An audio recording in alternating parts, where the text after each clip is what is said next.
Senhor presidente, senhoras deputadas, Fátima Bezerra, Nilda Gondim, senhores deputados, senhores presentes na galeria do Parlamento, senhores e senhoras que nos assistem pela TV Câmara. Eu venho a esta tribuna e creio que em um momento propício para a reflexão ponderada do Poder Legislativo, para tratar de um tema que reputo dos mais importantes na atual quadra do país, o sistema penal brasileiro. E julgo propício porque o clima passional que geralmente decorre de compreensível indignação pública em razão de crimes violentos não está, pelo menos nas últimas semanas, pautando os debates legislativos. A raiva que fomenta a vingança não é a melhor conselheira do legislador. Disso faz prova imensa variedade de leis casuísticas, oportunistas e inúteis, nascidas de prematuro parto do processo legislativo, porque ditada pela afobação de um parlamento pressionado pela opinião pública. O momento, pois, favorece a expansão dos juízos ponderados, reflexivos e realistas, razão porque me parece oportuno trazê-lo à tribuna do Parlamento brasileiro. Para além do trágico diagnóstico que reúne quase o consenso da sociedade brasileira a respeito do sistema penal, urge partir de uma indagação como pressuposto para avançar no processo de discussão sobre essa questão. Afinal, que sistema penal queremos para o país? Deveríamos nos empolgar com um sistema penal obcecado pelo caráter repressivo, inflacionado de leis penais incriminadoras, com farto recheio de penas altas, cimentados em uma cultura processual penal marcadamente restritiva de direitos e filosoficamente inspirada pela coisificação do réu, simples objeto de uma relação jurídica? Estaríamos em sintonia com o tempo se advogássemos a tese de um sistema penal dominado pela concepção privatística da relação autor-vítima, descurando-se de seu caráter público, que realça o componente ético do Estado na legitimação e propagação dos valores imanentes ao sistema? Penso que não, senhor presidente. Penso que não, senhoras, senhores deputados. Particularmente sobre o crime, reconheço tratar-se de produto de múltiplos fatores. Pedindo licença à geometria, pode-se comparar o crime a um poliedro cujos lados e ângulos, embora unidos, possuem as suas próprias medidas e identidades. Cada episódio delitivo apresenta a sua singularidade que o torna inconfundível.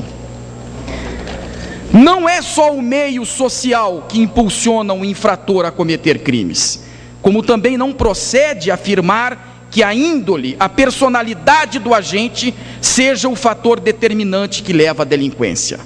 Há, na realidade, uma verdadeira interação de fatores, múltiplos, porém decifráveis fatores, são as causas criminógenas. As causas variam conforme o tipo de criminalidade. Os impulsos, por exemplo, que levam o homicida a matar, não são os mesmos que impelem o ladrão a assaltar. O perfil criminológico do corrupto de colarinho branco é diferente da categoria dos criminosos sexuais. É profusa e complexa a diversidade dos fatores criminógenos, por isso que não há receita pronta para reduzir a níveis toleráveis os índices de delinquência. O tipo de criminalidade hospedada no noticiário nacional e que faz recrudescer o sentimento de insegurança da população, vejam os senhores, vejam as senhoras deputadas, limita-se a 4 ou 5 tipos penais: homicídios, extorsões mediante sequestro, roubos, tráfico ilícito de entorpecentes, corrupção ativa ou passiva, em um universo de centenas de tipos penais. Esta espécie de criminalidade não se resolve com a adoção isolada de medidas pontuais. Por isso mesmo, ainda que adotados simultaneamente em forma de pacote, tais como a valorização material e moral das polícias, o combate à corrupção no serviço público, a edição de mais leis penais com penas elevadas, a construção e ampliação dos presídios, são insuficientes para se alcançar o objetivo maior, porque enfatizam a repressão, descurando-se da prevenção. A mobilização dos setores repressivos é importante, mas insuficiente, senhor presidente. O descaso com as medidas preventivas e o incremento da estratégia repressiva redundará em aumento de presos, não em diminuição de crimes. É preciso, pois, uma política de sinergia que envolva as forças de prevenção com as forças de repressão de uma forma coordenada. A ênfase unilateral às forças repressivas remete à sensação de enxugar gelo. Não que elas sejam inúteis, não são, mas a sua importância limita-se a ser o primeiro passo de uma longa caminhada. Há que se atuar em várias frentes, todos os poderes, os segmentos sociais e as instituições embaladas pelo ritmo de uma política pública preventiva e repressiva também. Enfim, senhor presidente, não uma política de segurança pública, mas várias políticas públicas de segurança. O que não se pode permitir é a investida à lei penal e à lei processual penal como formas de combate à criminalidade, sem emprestar-lhes o sentido necessário de conjunto de uma política maior e multissetorializada a abarcar repressão, sim, mas prevenção também. A reduzida capacidade de investimento do Estado pode ser compensada com a implantação de múltiplos programas sistemáticos de estímulo às atividades sociais que valorizem o emprego, o lazer e a educação cultural. O inimigo, senhor presidente, é a violência, não pode ser o homem. É o ato ilegal, não o membro social.